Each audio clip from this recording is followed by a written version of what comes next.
All right, so Peter, less than 50 days to go. How would you describe where Biden is in the campaign right now?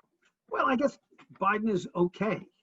He certainly is by no means pulling away in the Electoral College key states, but he's okay. He's in front, and he stayed in front. But there are too many of the key swing states that are still well within the margin of error. And I know that the pollsters all say there is no hidden Trump vote. We've got it nailed this time. The numbers are the numbers. But I still have anxiety over that. I mean, I'd rather be in Joe's position than the president's.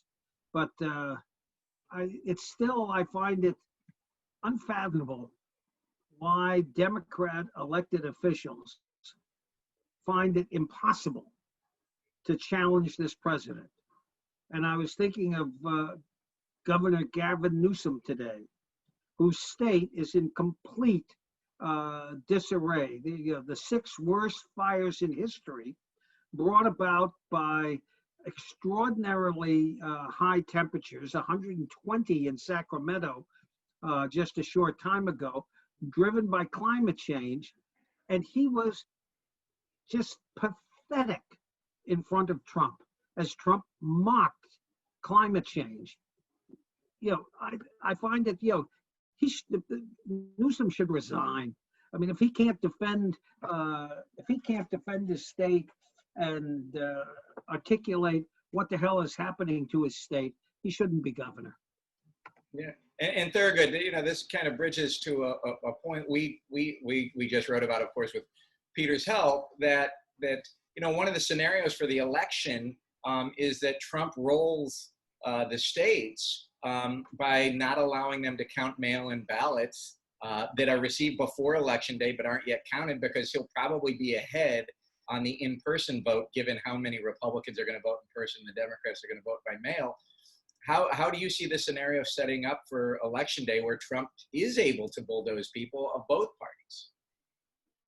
Well, it's pretty frightening, particularly because we have become accustomed in the United States to getting some results at some point on election evening, on the evening of Election Day, albeit sometimes in the wee hours.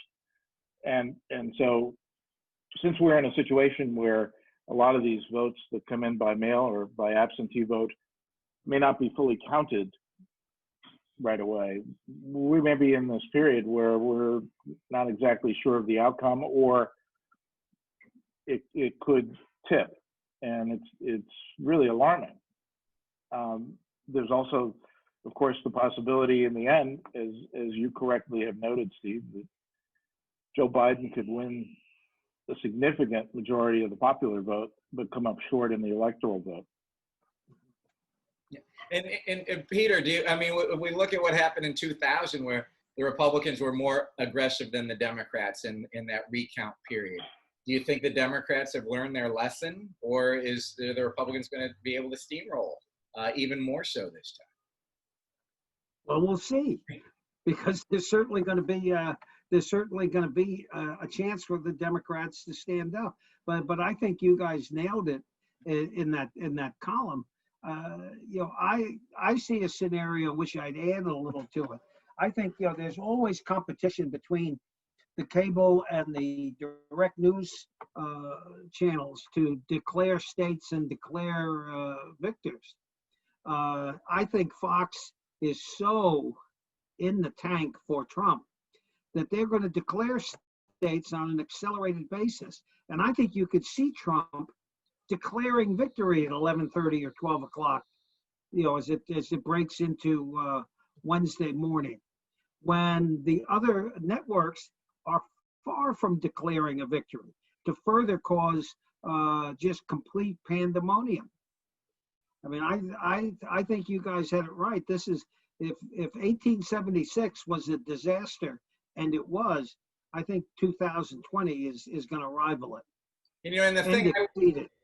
And the thing I worry about, is that this whole, the media still buys into that everything has to be fair and balanced, and both sides get equal time. And so, in terms of message. So the headline will be Trump declares victory, Biden says too soon to call. The media shouldn't be doing that. The media should say it. Ignore the first part, or to say he's wrong to declare victory, but they'll put that balance up, and then it'll be that will drive the narrative, and it will advantage him. I mean, Thurgood, do you think the Democrats and the media will recognize that this president doesn't play by the rules, and therefore you can't cheat, but you also can't expect you have to prevent him from cheating? I hope so, but I don't. I'm not going to bank on it. I feel as if the media has walked a fine line over the last several years, and has slowly moved to the point where you actually have Jonathan Karl asking him from 10 feet away the other day in the press room why he lied about the pandemic, and actually using the word lie. And it took a year or more before anyone actually would use that word. And now, now with the count is up to about 20,000 lies. So I'm not so sure the first election night is one where we're going to see the pundits adjust how they read the situation, unfortunately.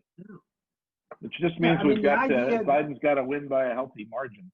Yeah, as Goody says, I mean, the idea that 4 years and 20,000 lies into this administration, a network reporter actually has the courage to identify it as a lie, is suddenly that's a great, we've crossed a significant bright line. That shows great journalistic courage.